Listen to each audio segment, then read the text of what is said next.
बिस्मिल्लाहिर्रहमानिर्रहीम। Optics lecture number 2 में आज हम बात करेंगे मिरर्स के बारे में। मिरर्स क्या होते हैं, मिरर्स की क्या हिस्ट्री है, क्या मिरर में और ग्लास में कोई फ़र्क है, और मिरर्स की वो कौन सी ऐसी प्रॉपर्टी है जिसकी वजह से वो लाइट को रिफ़्लेक्ट करते हैं, यानी हम अपने आप को उसमें से देख सकते हैं। अब सबसे पहले देखते हैं हिस्ट्री के बारे में कि हिस्ट्री में मिरर्स कहाँ कहाँ यूज़ हुए, कहाँ से इसकी इब्तिदा हुई। तो सबसे पहले 600 साल कबल मसीह एक पॉलिश्ड ऑब्सीडियन एक मटेरियल है, was used as a reflective surface. Reflective surface से क्या मुराद है, यानी उसमें से रोशनी टकरा के वापस आती थी। पॉलिश्ड ऑब्सीडियन क्या है, लावा जो आतिश फिशां में से निकलता है, अगर उसे अचानक ठंडा किया जाए यानी सडन उसमें कूलिंग का अमल हो जाए तो उसकी जो सरफेस बन जाती है वो थोड़ी सी शाइनिंग बन जाती है। उस लावे को जो अचानक ठंडा हो जाता है उसमें एक शाइनिंग सरफेस आ जाती है। अगर उसे मज़ीद पॉलिश करें तो उसको हम कहते हैं पॉलिश्ड ऑब्सीडियन, यानी लावा जो ठंडा हो गया हो अचानक उसको ऑब्सीडियन कहते हैं। और अगर उसकी सरफेस को वो जो चटानी एक शक्ल उसकी बनती है उसको मज़ीद पॉलिश कर दें तो उससे हम कहते हैं पॉलिश्ड ऑब्सीडियन। तो पुराने ज़माने में पॉलिश्ड ऑब्सीडियन को यूज़ किया जाता था एज अ रिफ्लेक्टिव सरफेस, यानी लोग उसमें से अपना अक्स देखते थे। फिर आहिस्ता आहिस्ता जब मॉडिफिकेशंस आई तो नए नए मेथड्स आते गए, नई नई चीज़ें दरियाफ़्त होती गई। इन 1835 में, जो कि भी रिसेंट ही है, जर्मन केमिस्ट जस्टस वॉन लाइबर्ग एक केमिस्ट था, उसने एक प्रोसेस बनाया। उसने प्रोसेस क्या बनाया कि हमारे पास ग्लास हो, ग्लास की लेयर के ऊपर किसी भी एक मेटल की लेयर को, थिन लेयर को चिपका देना। फिर जब रोशनी उसके ऊपर पड़ती थी तो रोशनी पड़ने से क्या होती, जैसे रोशनी पड़ती वो उसमें से रिफ़्लेक्ट हो जाती।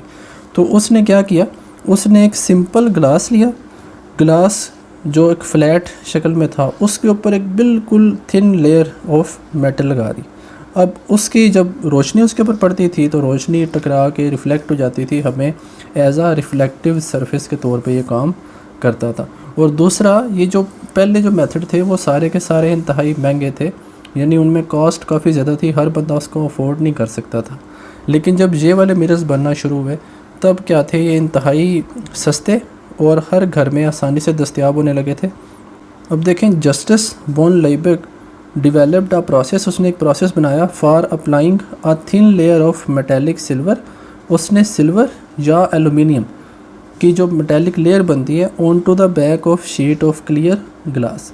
अब ये अगर ग्लास है तो ग्लास की जो बैक साइड है, बैक साइड जो एक तो ग्लास की सरफेस हमारी तरफ होती है, जो उसकी बैक साइड होगी वहाँ पर उसने क्या किया, एक थिन लेयर ऑफ मेटल वहाँ पर लगा दी। उसकी वजह से क्या होता था कि जब लाइट इस मटेरियल के ऊपर पड़ती तो लाइट के पड़ने से लाइट रिफ्लेक्ट होना शुरू हो जाती थी। अगर सिंपल ग्लास पड़ा हो तो ग्लास जो है वो ग्लास के ऊपर जो लाइट पड़ रही होती है, जैसे हमारी विंडोज़ होती हैं घरों में या जो गाड़ी की विंडोज़ हैं, उनमें जो लाइट अगर हम उसको देखें तो हमें 5% जो है वो लाइट वो रिफ़्लेक्ट होकर वापस आती है, बाकी जो 95% है वो उसमें से गुजर जाती है लाइट, यानी हमें बाहर की चीज़ें नज़र आना शुरू हो जाती हैं। अगर हम बात करें इसकी, जब हम ग्लास के ऊपर कोई मेटल की एक लेयर लगा देते हैं उसकी वजह से मोर देन 90% जो लाइट थी वो हमें वो टकरा के रिवर्स यानी रिफ़्लेक्ट होना शुरू हो जाती है। तो सिंपल ग्लास हो, ग्लास में रिफ्लेक्टिव प्रॉपर्टी हैं लेकिन वो ओनली 5% है। लेकिन अगर इसी की एक साइड पे अगर हम मेटल की लेयर बना दें, फिर अगर हम उसको सामने रखें तो हमें 95% तक उसका रिज़ल्ट मिलना शुरू हो जाता है। आजकल मोस्ट मिरर्स आर मेड, जो मिरर्स बनाए जाते हैं by heating aluminium into a vacuum. Vacuum में अगर एलुमिनियम को हम हीट अप करेंगे, फिर वो जो हीट अप होगी एलुमिनियम वो थोड़ी सी मेल्ट हो जाएगी, which then bonds to the cooler glass. फिर अगर हम उसे कूलर ग्लास के पास लेके जाते हैं, यानी ग्लास जो ठंडी हालत में हो, टेम्परेचर उसका थोड़ा किया गया हो, तो जैसे ही हम उसके पास लेके जाएंगे एलुमिनियम जो है उसकी लेयर उसके ग्लास के सबस्ट्रेट के ऊपर एक सीधी सी लाइन में वो चिमट जाती है, यानी उसकी एक लेयर बन जाती है उसके ऊपर। तो पहले ज़माने में क्या था, एक पॉलिश्ड ऑब्सीडियन जो कि एक नेचुरल मटेरियल था उसको पॉलिश किया गया। फिर उसके बाद 1835 में एक प्रोसेस बनाया गया, उस प्रोसेस में ग्लास के ऊपर एक मेटेलिक लेयर अप्लाई की गई। वो लेयर क्या करती है, वो मैक्सिमम उसको रिफ्लेक्टिव प्रॉपर्टी, यानी जितनी लाइट टकराती है वो सारी की सारी टकरा के वापस आ जाती। और उसी का जो लेटेस्ट मेथड है वो क्या है कि हम एलुमिनियम की जो है वो लेयर उसको वैक्यूम में हीट अप करते हैं, वो मेल्ट हो जाती है, फिर उसे हम ग्लास की जो सरफेस है उसके ऊपर थिन लेयर उसकी बनाते हैं, तो वो एक परफेक्ट मिरर के तौर पे काम करना शुरू कर देती है। अब बात करते हैं कि मिरर काम कैसे करता है। यहाँ तक तो हमने देखा उसकी हिस्ट्री के बारे में। अब मिरर्स के जब हम काम की बात करते हैं तो मिरर्स बेसिकली होता क्या है, दो चीज़ें, एक मिरर है, दूसरी क्या है, ग्लास। ग्लास में रिफ्लेक्टिव प्रॉपर्टी है लेकिन वो ना होने के बराबर है। तो जब ग्लास को मिरर बनाना हो तो मिरर बनाने के लिए हम क्या करते हैं, थिन कोटिंग ऑफ एलुमिनियम और सिल्वर ऑन ग्लास सरफेस। हम ग्लास की सरफेस के ऊपर एक साइड पे एलुमिनियम या सिल्वर की, मेटल की कोई भी एक बिल्कुल थिन सी एक लेयर बना देते हैं। उसकी वजह से क्या होता है, वो जो सिंपल ग्लास था उससे हम मिरर का नाम देते हैं। तो combination of glass and a thin layer of metal, उसको मिला के हम मिरर का नाम देंगे। अब देखते हैं कि मिरर की वो कौन सी प्रॉपर्टी है जिसकी वजह से वो लाइट को रिफ़्लेक्ट करता है, ग्लास उसको रिफ़्लेक्ट नहीं कर पाता।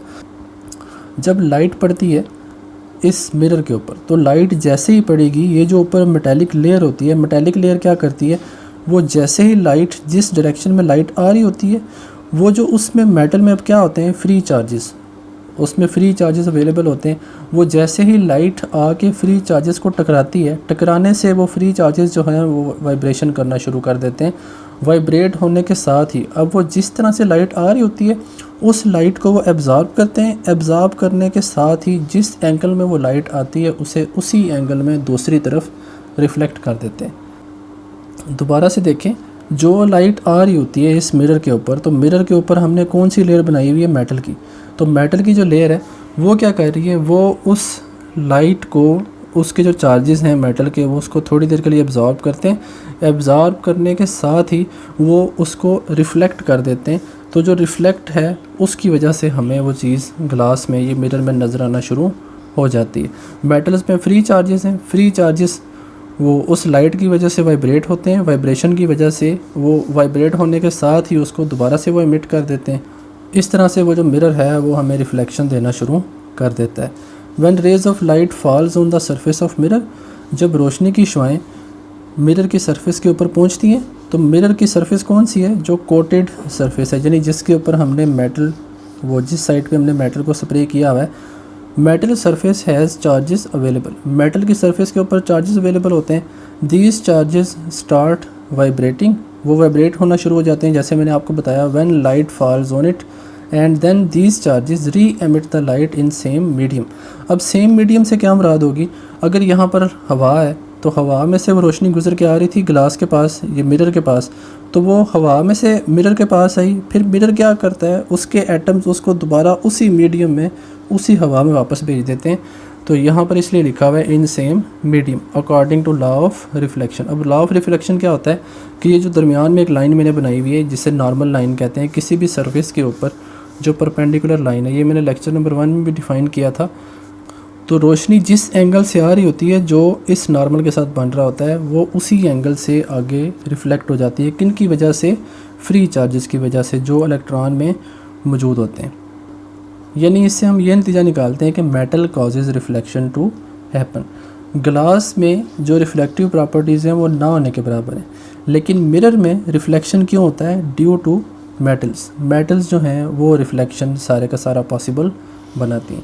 अब मेटल्स के अलावा बात करते हैं इंसुलेटर की।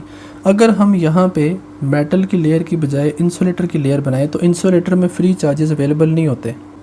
तो जब फ्री चार्जेस अवेलेबल नहीं होंगे तो वो ना तो लाइट को एब्जॉर्ब करेंगे, ना ही लाइट वहाँ से एमिट होगी। In case of insulator on a glass substrate, glass substrate क्या है, ये जो नीचे हमने ग्लास का मटेरियल यूज़ किया गया है उसके ऊपर अगर हम इंसुलेटर की लेयर बना देते हैं, as charges can't move in this case. अब इंसुलेटर में क्या होता है, हर एटम के अंदर वो जो इलेक्ट्रॉन्स हैं वो अपने अपने न्यूक्लियस के साथ बाउंड होते हैं, वो आज़ादाना मूव नहीं करते, यानी चार्जेस अवेलेबल नहीं है। एटम जो हैं वो एज अ होल न्यूट्रल हैं, so we get nothing from it, इससे हमें कुछ भी हासिल नहीं होता। अगर आप एक ग्लास के ऊपर एक इंसुलेटर की लेयर उसको बना देते हैं तो ग्लास और इंसुलेटर मिल के वो कुछ भी रिफ्लेक्शन शो नहीं करते। रिफ्लेक्शन हमेशा किसकी वजह से होती है, मेटल्स की वजह से। मेटल को ग्लास की सरफेस के ऊपर हम स्प्रे कर देते हैं। उस स्प्रे की वजह से वो ग्लास और मेटल वो मिलकर क्या बनाते हैं, मिरर। उसी वजह से उनकी रिफ्लेक्शन की प्रॉपर्टीज़ शो होना शुरू हो जाती हैं।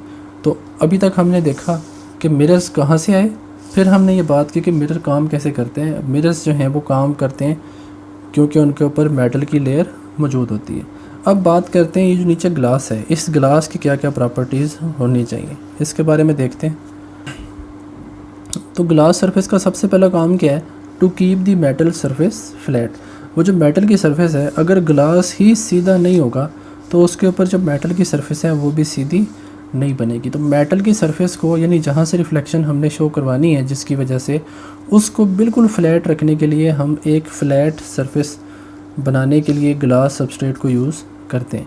To keep the metal away from being oxidise. अब मेटल्स में एक प्रॉपर्टी होती है, वो ऑक्सीडाइज हो जाती हैं। उसको ऑक्सीडेशन से बचाने के लिए हम क्या करते हैं, उसके ऊपर ग्लास की सबस्ट्रेट यूज़ करते हैं। थर्ड पे, glass substrate is use to hold and protect thin metallic layer.